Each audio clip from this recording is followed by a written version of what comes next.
వచ్చే ఎన్నికలు కూడా మేము వస్తాం, మేము ఎగదిస్తాం, మేము రప్పరప్పలు ఇస్తామంటున్నారు. ప్రకృతి మిమ్మల్ని అధికారంలోకి రానియదు. ఎన్డీఏ మిమ్మల్ని అధికారంలోకి రానియదు, రానివ్వ బోవం మీరు స్పష్టంగా గుర్తుపెట్టుకోవాల్సిన అవసరం ఉంది. డీలిమిటేషన్ జరిగి మహిళా రిజర్వేషన్ బిల్లు వచ్చిన తర్వాత మొన్న 164 ఎలా వచ్చినాయో రేపు 29 ఎన్నికలు కూడా వన్ సైడ్ గా ఎన్డీఏ గెలిచిన తప్పితే మీ సైకోలు మీరు అధికారంలోకి వచ్చే సమస్య లేదని సంగతి కూడా మీకు అందరూ కూడా నేను తెలియజేస్తా ఉన్నాను. ఇది మన కృషి, ప్రకృతి గొప్పతనం, దేవుడి దేవుళ్ళని చెప్పుకోవడం మీకు అందరూ కూడా తెలియజేసుకుంటూ, ఇంత కష్టపడి మన పార్లమెంట్ సభ్యులు ఇక్కడ మేము ఎమ్మెల్యేలు మేము ఇక్కడ రిజల్యూషన్ పాస్ చేసి ఢిల్లీ పంపించాం. ఆ ఢిల్లీలో కూడా చూస్తే మన ఎంపీలందరూ కూడా చక్కగా భారతదేశంలోని అన్ని రాజకీయ పార్టీలు కొని సమ్మేళనం చేసుకొని అందరూ కూడా ఈ యొక్క చట్టం పార్టీ వైసీపీ తప్పితే మిగతా భారతదేశంలో పార్టీలన్నీ కూడా మద్దతు చెల్లగా కృషి చేశారు. దాంట్లో మన ఎంపీ గారు మరి ఈ టైంలో మనకి ఎంపీగా ఉంటాం, మన పార్లమెంటరీ పార్టీ నాయకుడిగా ఉంటాం. నిజంగా మనకి అదృష్టం, ఆయనకు కూడా అదృష్టం రాజకీయంగా అని చెప్పుకోవడం అందరూ కూడా తెలియజేస్తా ఉన్నా. అది నేను రాత్రి కూడా ఫోన్ చేసి చెప్పాను. సో ఈ విధంగా మనం మరి దీన్ని చట్టబద్ధ కల్పించేది అంటే నేను లోకేష్ గారు కూడా చూస్తే ఏమన్నారు లోకేష్ గారిని, అనరాని మాటలు, భయంకరమైన మాటలు, భయంకరంగా సోషల్ మీడియాలో రాజకీయాల్లో పెరిగినట్టు అన్నారు, అదన్నారు, ఇదన్నారు, పప్పు అన్నారు, ఉప్పు అన్నారు.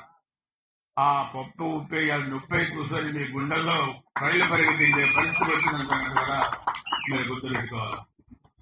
ముఖ్యమంత్రులకు అపాయింట్మెంట్ లేకపోయినా లోకేష్ గారు ఎప్పుడు పోవాలంటే అప్పుడు ప్రధానమంత్రి దగ్గర, కేంద్ర హోంమంత్రి దగ్గర అపాయింట్మెంట్ ఇచ్చే పరిస్థితి చిన్న వయసులో ఎదగాలని ఇది మన పార్టీ అదృష్టం చెప్పుకోవడం మీ అందరూ కూడా తెలియజేస్తా ఉన్నారు.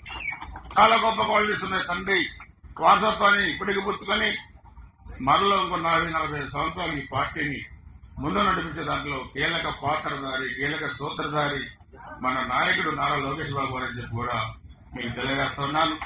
నిన్న వెళ్లి ఎంపీలను తీసుకొని ప్రధానమంత్రి గారికి అభినందనలు తెలిపి వెళ్లి రాజ్యసభ గ్యాలరీలో కూర్చొని బిల్లు పాస్ కాగానే లేచి రాజ్యసభకి నమస్కారం చేసిన మానవతమైన వ్యక్తి, వయసులో చిన్నవాడైన లోకేష్ బాబు గారికి గురజాల నియోజకవర్గం ఎన్డీఏ తరఫున నేను పూర్తిగా ధన్యవాదాలు అభినందనలు తెలుపుతా ఉన్నాను. ఇది మనం ముందుకు తీసుకెళ్లాల్సిన అవసరం ఉంది. ఇల్లు తిరిగి చెప్పాల్సిన అవసరం ఉంది.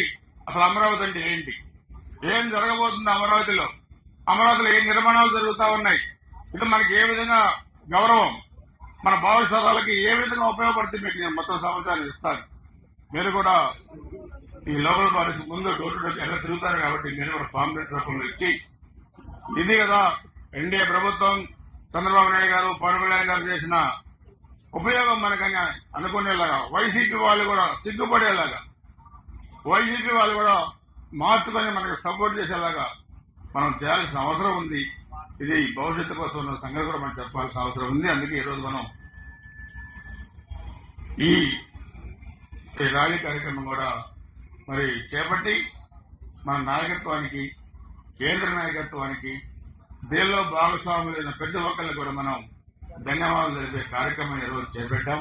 ఇక్కడికి వచ్చేసిన మీ అందరూ కూడా మరి పేరుపెన్న ధన్యవాదాలు, అభినందనలు తెలియజేసుకుంటూ సెలవు తీసుకుంటాను.